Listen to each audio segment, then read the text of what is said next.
Montana, 1884. The wind came down off the Beartooth Range that January like something with a purpose. Not the drifting, directionless cold that settled into the valley most winters, but a driving, horizontal cold that found the gaps in your coat and your thinking alike. Will Harding had seen 41 Montana winters. He knew this kind. The kind that killed cattle if you were slow, and killed men if you were foolish, and killed women and children if they had no one to be quick or sensible on their behalf.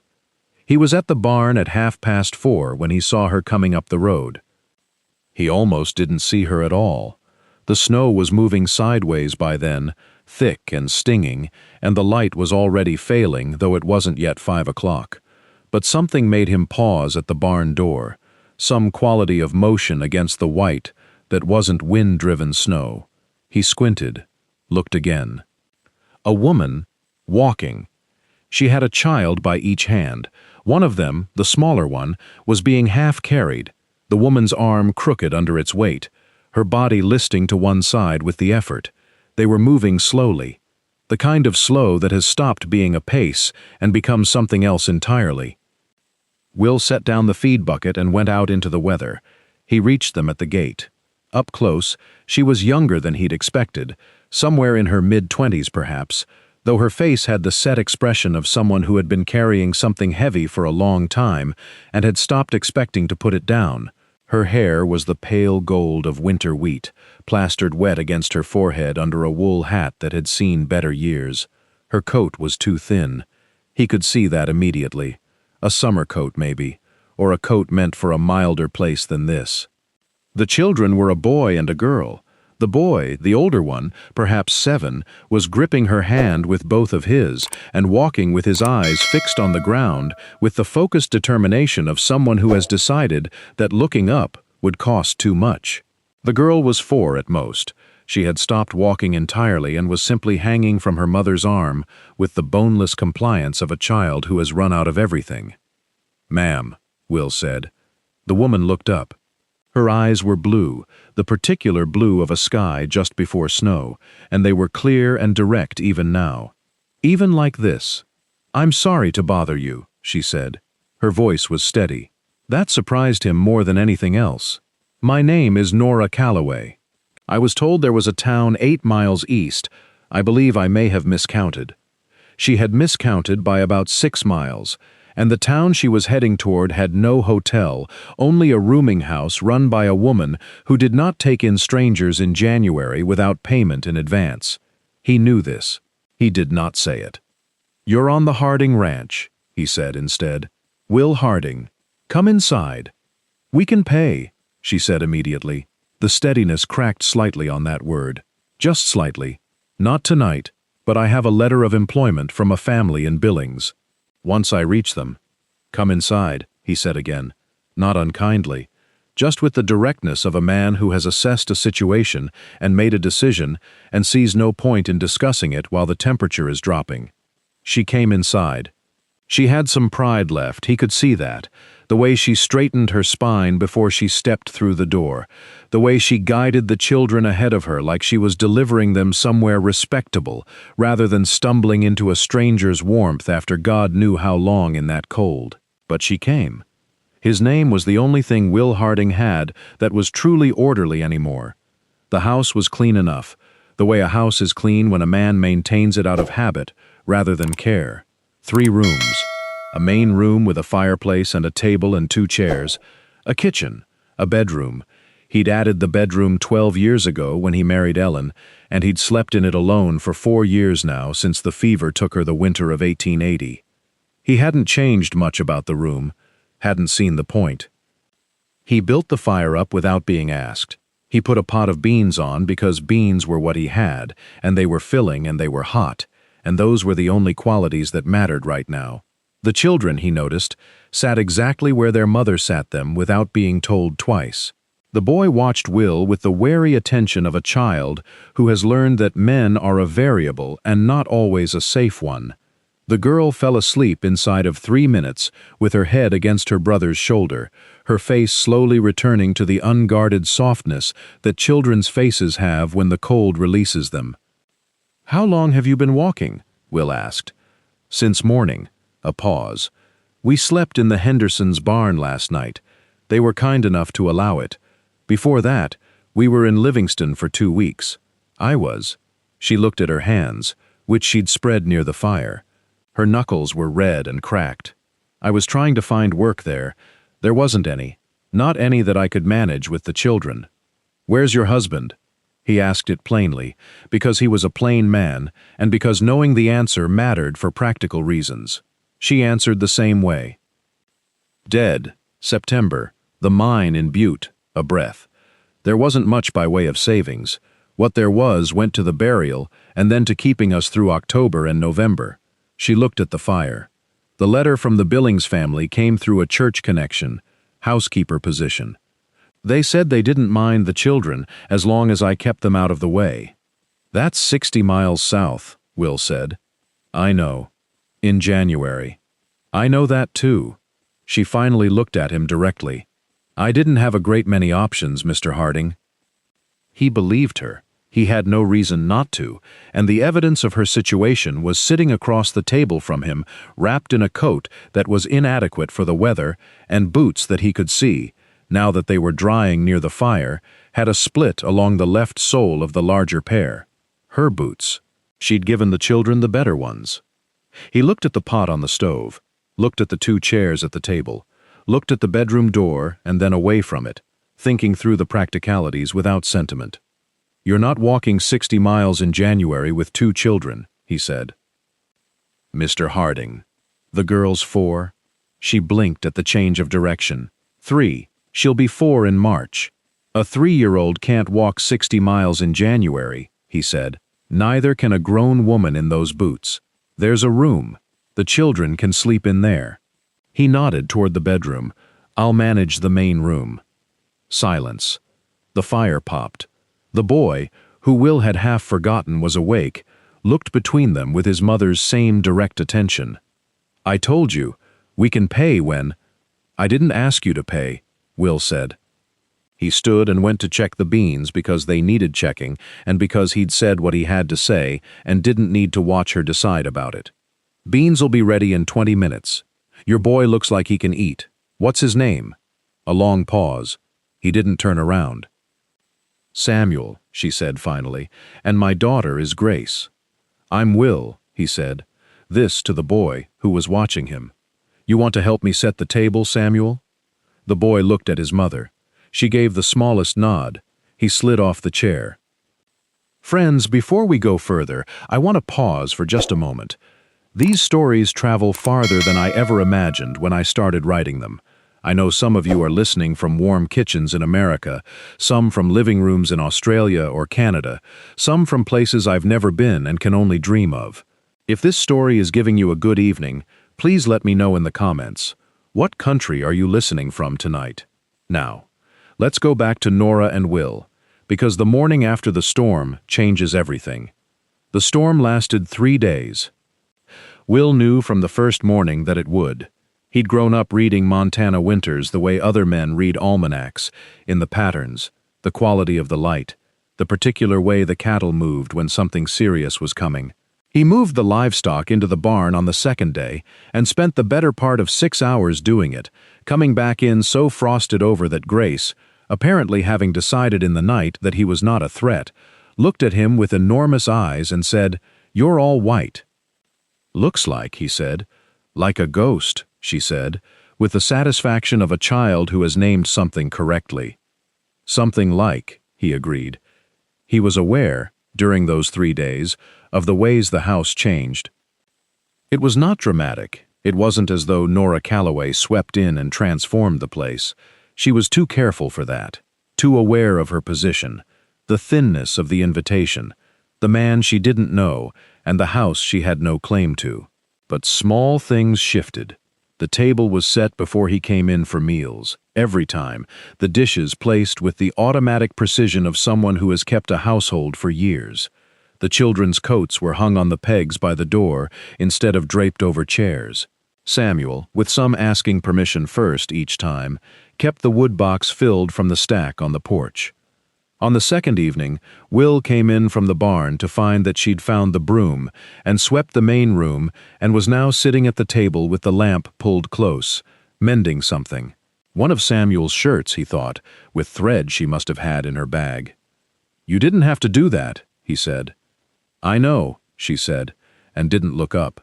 He'd said those words to her the first night. She'd apparently decided they worked both ways.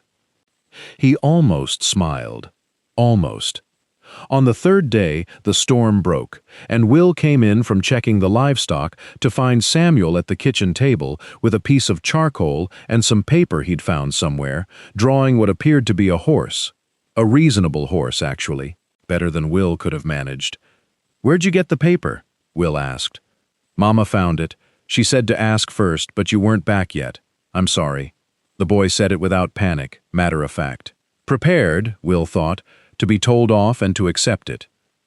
"It's paper," Will said. "Draw your horse." He went to pour coffee and thought about a boy who apologizes reflexively, who watches men for signals, who has learned at 7 to make himself small and useful and inoffensive. He thought about what kind of 4 months of October, November, December, January could do to a child to produce those habits. He put a cup of coffee on the table near the drawing. Samuel looked at it. "That's for you," he said. "I know," Will said. "I poured 2. You can have the other one if your mother allows it."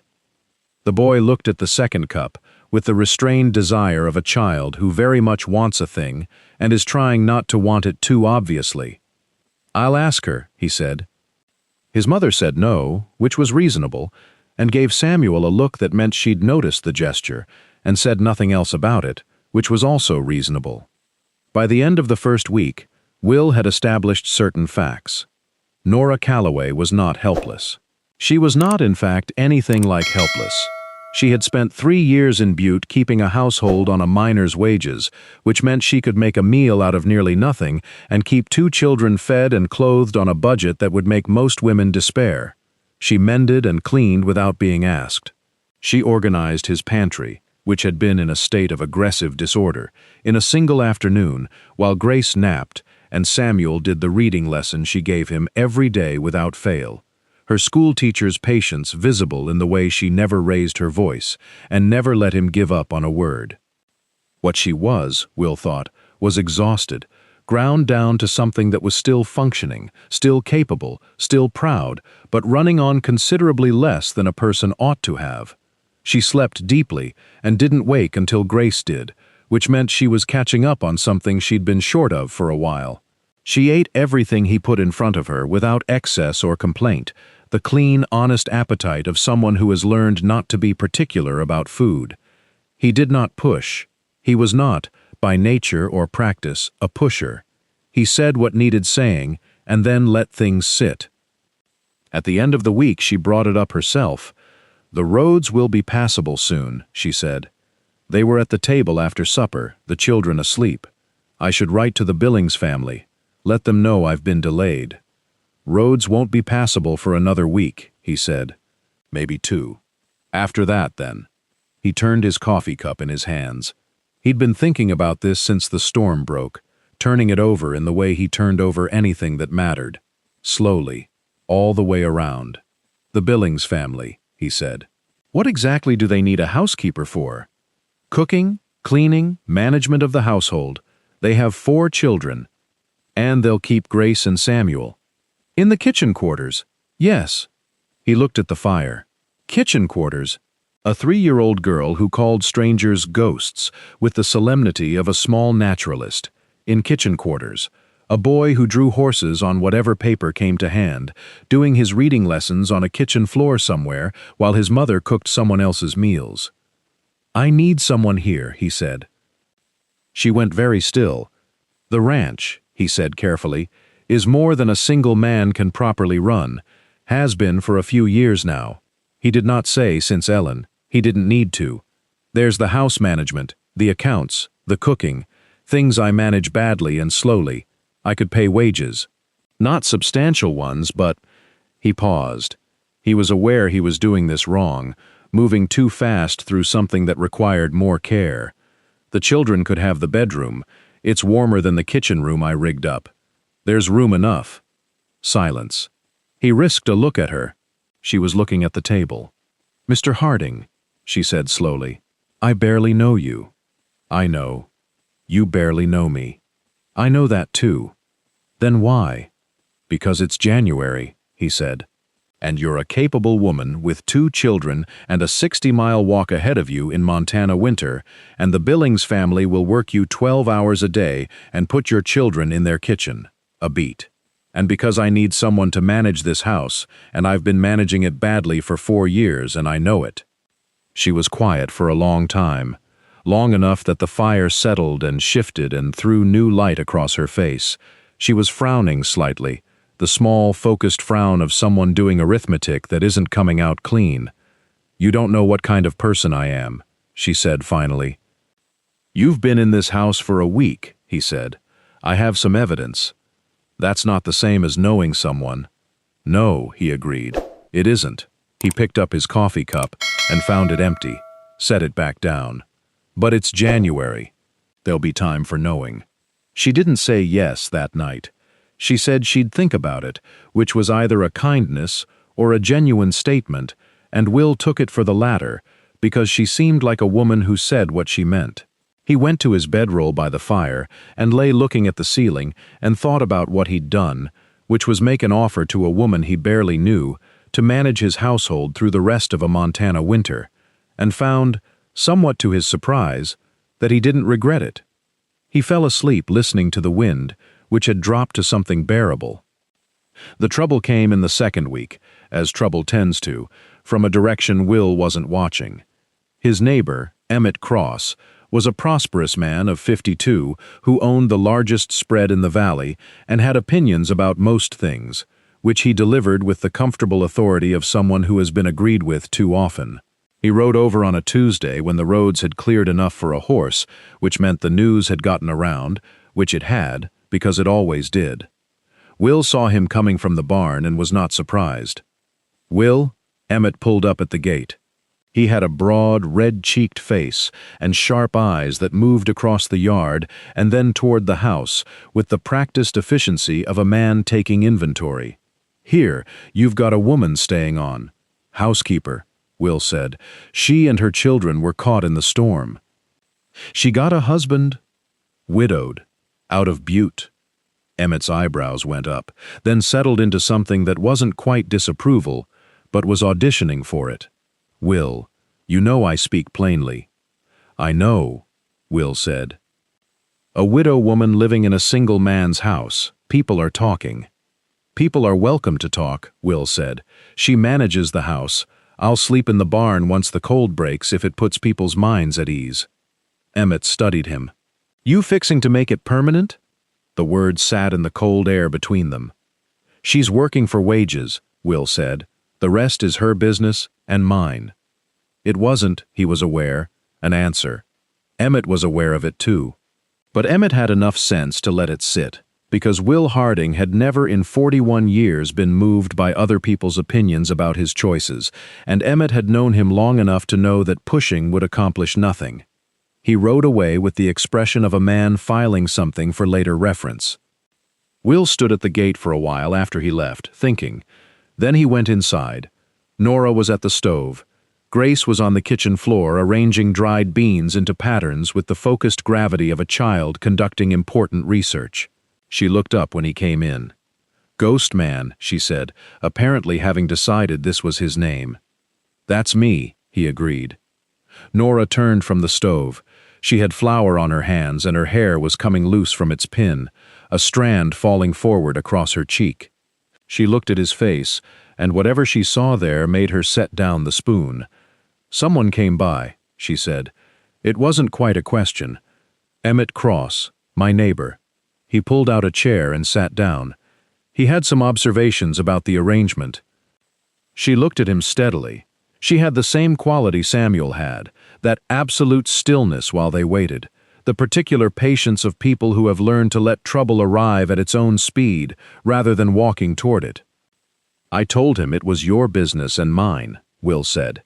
"It is, but I want you to know it was said, so you're not caught off guard." She turned back to the stove. He thought that was the end of it. Then she said, without turning around, "Does it bother you?" "What they say?" "No," he said. "Does it bother you?" A pause. Her hands moved, stirring whatever was in the pot. "I've been the subject of pity and opinion since September," she said. "I'm somewhat past being bothered by either." Another pause. "I told Samuel this morning." "Told him what?" "That we're staying." She turned around then, and her face had the same quality as her voice, direct and clear and careful. "I've written to the Billings family. I told them I'd found another position." A breath. "I want to know what the arrangement is, specifically, so there's no misunderstanding between us," he told her. "Wages, the amount, paid monthly. The bedroom for her and the children. Her authority over the household management. His over the ranch. Meals together, because it was practical, and because he was not going to eat alone at a table set for 4. She listened the way she listened to everything, completely, not interrupting. "All right," she said when he was done. "All right," he said. Grace looked up from her beans. "All right," she said, apparently feeling the exchange required her participation. Something happened to Will Harding's face then that hadn't happened in a considerable while. He wasn't sure what to call it. Wasn't sure he needed to call it anything. He went back to the barn and did what needed doing, and the cold was the same cold and the work was the same work, but the afternoon had a quality it hadn't had when he started it. He noticed this and didn't examine it too closely, and decided that was probably the right approach. "And here, friend, is where I want to ask you something.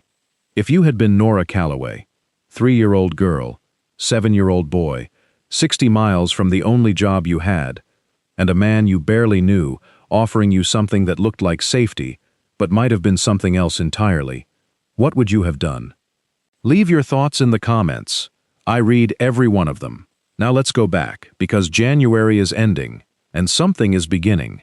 February came in kinder than January had left. The days stretched, almost imperceptibly, then noticeably, then undeniably. The light that came through the east kitchen window, which Will had never paid much attention to, began arriving earlier. Grace noticed this, and reported on it each morning with the solemnity of a small official issuing bulletins. "The sun is coming more," she said. "It came before breakfast today." "It does that in February," Will told her. "Gets earlier every day until June." She considered this. "June is my birthday month," she said. "Mama says." "Is it? How old will you be?" 4. Then, with the generous condescension of someone bestowing a great gift, "I'll let you come to my birthday." "I'm grateful," he said, and meant it more than a reasonable man should mean it about a 3-year-old's birthday party. Samuel had begun helping in the barn, not because Will had asked, but because one morning he'd simply appeared at the barn door in his coat and hat, with the expression of someone who has made a decision and is waiting to see if it will be allowed. Will had handed him a brush and shown him what needed brushing, and the boy had done it without flourish, thoroughly, the way his mother did things. Now he came most mornings, and they worked in the companionable quiet of people who had found that the other person's silence was comfortable. "My father didn't like horses," Samuel said one morning in February. "Not sadly, just as fact. He said they were expensive trouble." "They can be," Will said. "Do you like them?" Will considered. "I like that they tell the truth. A horse isn't ever pretending." Samuel thought about this with the deliberate attention he gave most things. "Mama says that too, about some people." "Your mother's a perceptive woman," Will said. "What's perceptive?" "Notices things accurately," Will said. "Doesn't mistake what things are." Samuel nodded, apparently filing this away. Then, "She cried last night. She thought I was asleep." Will kept working. He didn't look at the boy. "She does sometimes still," Samuel said. "She says it's okay to cry when things have been very hard. She says it means you're honest." "She's right," Will said. "Were you honest when your wife died?" The boy asked it, with the directness of a child who doesn't yet understand which questions are too large for casual conversation. Will looked at him. "I tried to be," he said. Samuel nodded, apparently satisfied. He went back to brushing. After a while, he said, "I think this ranch is a good place." "I think so too," Will said. It was the most either of them said on the matter. It was enough. The thing between Will and Nora did not move quickly. They were both, in their separate ways, careful people. People who had learned that certain things break when you rush them, and that the cost of breaking them is higher than the cost of patience. But it moved. It moved in the evenings after the children were asleep, when Nora sat with her mending and Will sat with whatever accounts needed reading, and the fire did what fires do in February, which is provide a reason to stay in one place. They talked about practical things, mostly. The state of the north fence, the price of cattle, what needed planting in March and where. She had opinions about the kitchen garden that were concrete and well-reasoned, and turned out to be correct. He told her so, and she received the acknowledgement without false modesty and without excess, which he found extraordinarily refreshing. Once, late in February, she asked about Ellen. She did it carefully, approaching it the way you approach something you're not sure of the weight of. He appreciated the care. He answered honestly. Ellen had been a calm woman, good-tempered, hard-working. He had loved her in the solid, undemonstrative way that men like him love things, by showing up every day and doing the work and being present. He had not been as demonstrative as she'd perhaps wanted, and he knew that now with the particular clarity that comes too late. "She sounds like someone who deserved more talking," Nora said. "She did," he said. Nora looked at her mending. "My husband talked plenty," she said. "Not always honestly." A pause. "I think honest silence is better than dishonest talking. If I'm choosing—" "You're not always choosing," he said. "No," she said. "Sometimes you get what you get." He thought about what she'd gotten. The mine, the September, the kitchen quarters in Billings. "I'm glad the storm came," he said. He hadn't planned to say it. It came out like things come out in February, in firelight, when the guard has been down for long enough. She went still, the way she always went still when something mattered. "That's a strange thing to be glad about," she said finally. "Yes," he said. She looked at him. He looked back. The fire was doing what fires do. "Will," she said carefully. "I know," he said. "I'm not in any hurry." A long pause. Then she said, quietly, with the same directness she brought to everything, "Neither am I." And then, the thing that undid him entirely, "But I'm not opposed to the direction." He looked at the fire for a while after that, because there are things a man needs to look somewhere else to hold on to properly. March came. The thaw started slowly, and then all at once, the way thaws do, the creek running loud, the south-facing slopes going from white to brown to the first impossible green in what felt like the span of a week. The ranch woke up. Will's days got longer and harder, in the good way, the way they get when there is work that matters waiting. Nora was in the kitchen garden on a Saturday morning in late March, preparing beds. Grace's birthday had come and gone. She was 4 now, and had made it clear that this entitled her to significant dignity. Samuel was at the fence with Will, who was showing him how to read a fence post for rot. "She's smiling," Samuel said. Will looked. Nora was on her knees in the thawed earth, her hair pinned up and her sleeves rolled. She was not looking at them. She was looking at the soil in her hands.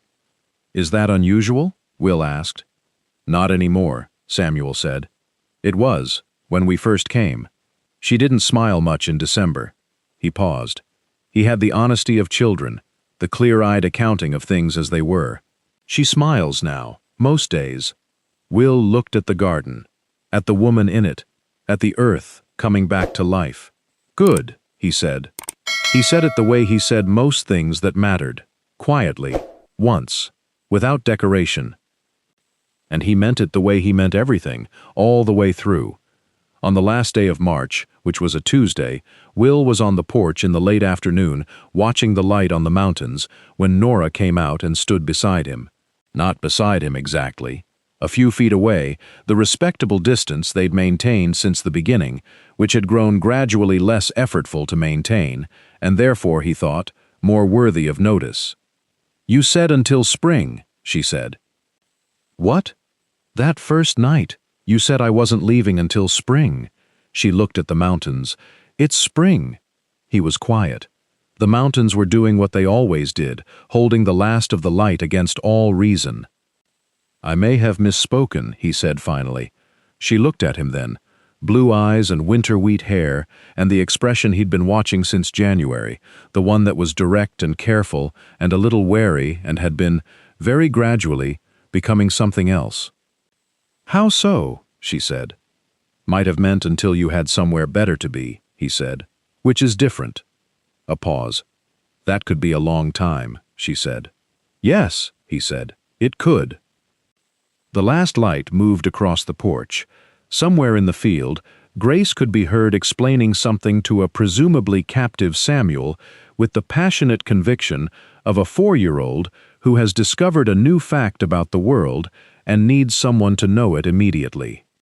Will Harding looked at the mountains and thought about a January evening and a woman at his gate in a coat too thin for the weather, too proud to beg, and the two small people holding her hands, and the particular quality of motion against the snow that had made him stop and look twice.